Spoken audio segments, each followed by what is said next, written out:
The other day, I had the misfortune to click on a Scifidan video.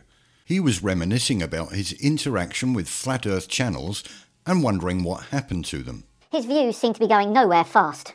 Excellent news. But he hasn't released a video in over a year. More good news. And I haven't seen him on YouTube for years. Win! And Sleeping Warrior has very recently lost his channel. What an absolute shame that is, hey? You'll all be pleased to hear that his channel has finally been removed from YouTube. Another one in the YouTube graveyard, I'm afraid. His channel has now been completely removed. What a shame.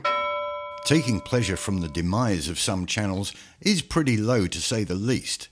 He seemed genuinely disappointed that some channels, like us, have changed their content temporarily to cover the pandemic. So like the thoughtful person that I am, this video is dedicated to Dan, so he doesn't feel forgotten. Today we're going to look at the most quoted proof of the globe Earth.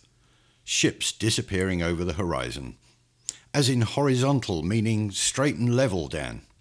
If you actually go out to a lake, and there are boats on that lake, the farther away a boat is, the more the bottom of the boat will disappear, and you'll basically just see the mast of the boat.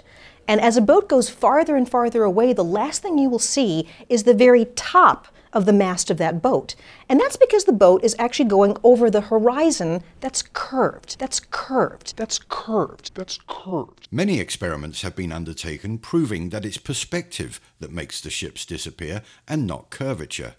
In this video, we'll be looking at this from a different angle or perspective, and by using a different mode of transport, the aeroplane. That's plane, Dan, meaning straight and level. Imagine sitting on the seashore, looking out at the horizon and watching ships disappear over the non-existent curve. Then you look over your shoulder to see a plane coming from behind you, the long chemtrail stretching out behind it. That's chemtrail and not contrail, Dan. Chemtrail, contrail, chemtrail, contrail, chemtrail. How can this be if the plane is flying over a globe? Surely it has to follow the shape of the Earth below it, does it not, Dan? Simple answer, it's flying straight and level over a level surface. As the plane goes over your head and flies off into the distance, you can't help but notice that the chemtrail is straight from horizon to horizon. If one can witness a ship disappearing over the horizon at about 2 or 3 miles away, then surely one could see the chemtrail of a plane curve at 8 inches per mile squared, the same as the supposed curvature of the Earth. Unfortunately for Dan, this is not what we see. The chemtrails are long, straight and level, just like the surface of the Earth. Depending on the speed and distance from you, a plane can be visible for a good 5 minutes. At about 600 miles an hour, that plane would have travelled about 50 miles. That's more than 1,600 feet of curvature that should be visible by a curved chemtrail. If the curve of the Earth is apparent at just 2 or 3 miles away on the sea, then why is the same phenomena not visible at 50 miles in the sky? Is it refraction, Dan? That seems to be the stock answer for stuff that you can't explain.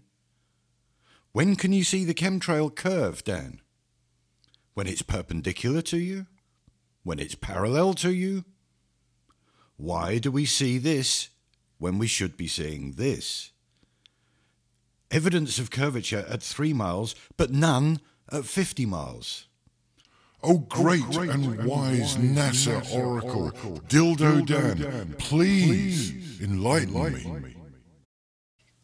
I'll await your explanation with bated breath. I'm sure it's going to be a classic.